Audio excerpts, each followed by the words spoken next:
Hey everyone, welcome to episode 5 of Cool Chords.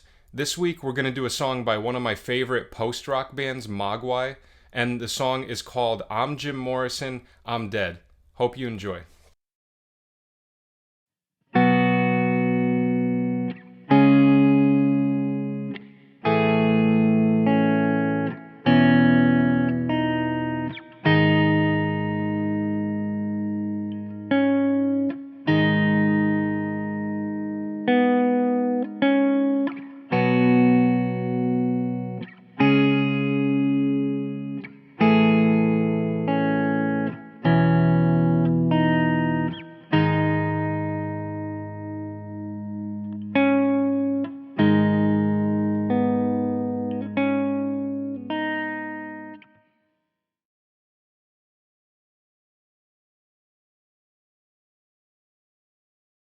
All right.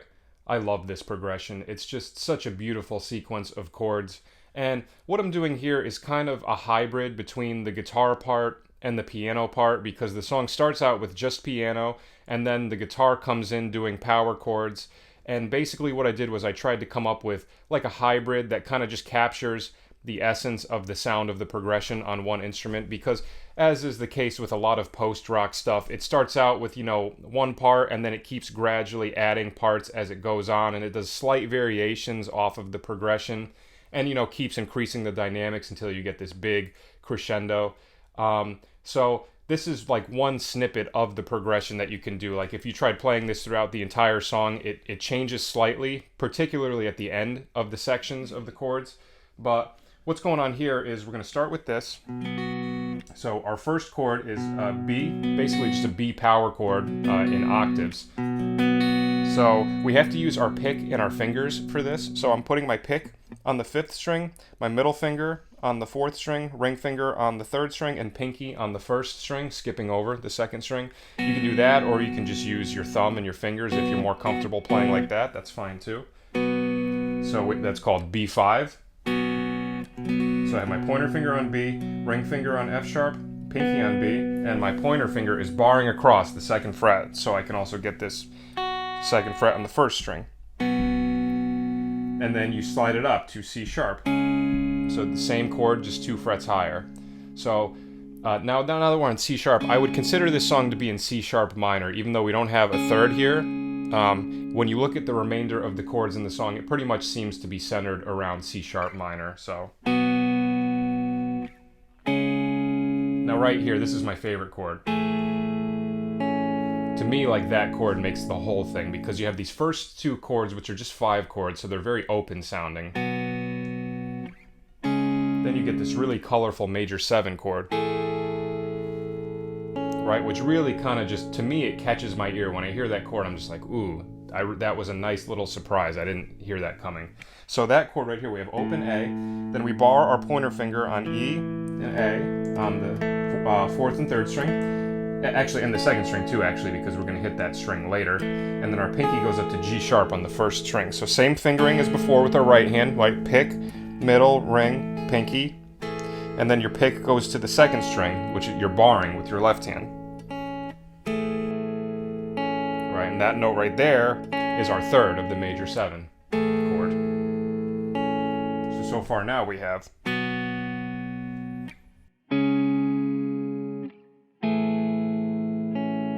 Okay, now here, the chord is going to look like this.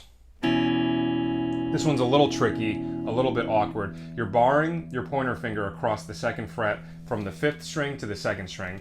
And this is what happens. Your pick is on the 6th string, open E. Middle finger goes to the 5th string, ring finger on the 4th string, and pinky on the 2nd string. And then you go up to D sharp with your pinky on the 2nd string. You pick that note. Okay, so now if you look at what I named this chord when I wrote it out, I called it C sharp minor 7 over E. I did that because technically if you were to write out all these notes, right, you have an E, a B, and a C sharp, or basically the 3 notes. So technically it looks most similar to a C sharp minor 7, leaving out the G sharp.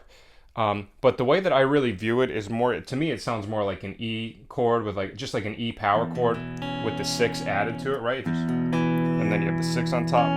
right? Because this thing right here, to me that sounds more like an A chord resolving to like an E chord, you know what I mean? As opposed to,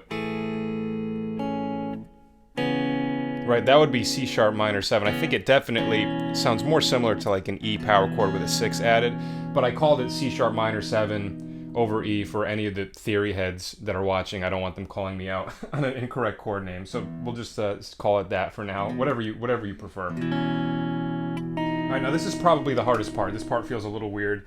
It's not really meant to be played on guitar, so that's probably why, but... So we have another one of these power chords like we did at the beginning, but now it's in a different string group. So we start with our pointer finger on G sharp, this G sharp 5 chord.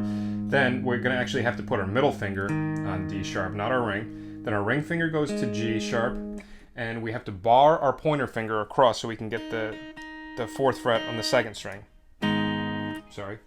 So now I have my pick on the 6th string, middle finger on the 5th string, ring finger on the 4th string, and I skip over, put my pinky on the 2nd string. So you hold that out for 3 beats. Sorry. 1, 2, 3. And then right here, you kind of have to sneak your pinky in on the 6th fret of your 3rd string. This is a little tricky because you have these other 2 fingers here, so it's kind of hard to get it in there nice and clean. Okay, and then after that, you go back to the same chord. Hold it out for 2 beats, and then you just play the 4th fret of your 3rd string, which you're already barring, then your pinky goes back to 6. So that part goes, sorry, sometimes it's hard to miss that one string sometimes. 1, 2, 3, 4, 1, 2, 3, 4. Okay, then we're back to the top, same chords.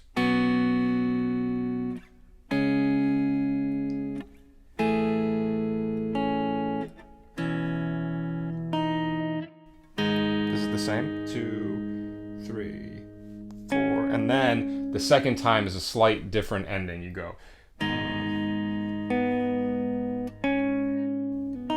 so you'd play the chord, and then on beat 2, so it's like 1, and then on beat 2, you hit the B, pinky goes to C sharp, and then pointer finger on the D sharp on the 2nd string.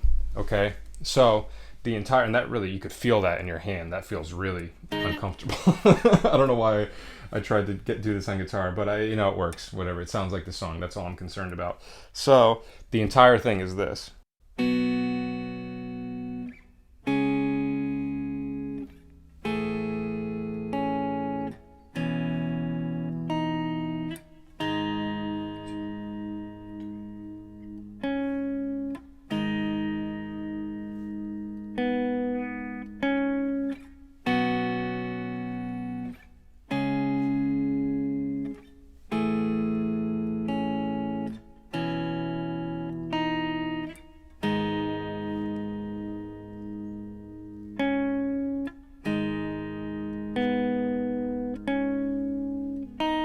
Okay, and like I said, like that little part at the end, that G sharp 5, there's different variations of that ending every time. So if you're playing this, like this specific part that I wrote, if you're playing it along with the song, there are going to be parts where you get there and they're not playing like the, or the. There's like a couple different variations that they keep alternating between. So I just picked out 2 different ones so you can get like an 8-bar phrase to practice. But yeah, that's the video for this week. I'm glad I was finally able to get around to doing a Mogwai video because they've been a huge influence on me and are definitely one of my favorite post-rock bands, and I've never done a video about them, so I'm really glad that I was finally able to do this, and I would highly recommend checking out this album that it's on, The Hawk is Howling, if you haven't, and just checking out Mogwai in general if you've never heard of them. They're an incredible band, very pretty music, very ambient, very atmospheric, a lot of layers, a lot of dynamics. So if you're into that stuff, I would recommend checking them out. But thanks for watching, and I will see you at the next video.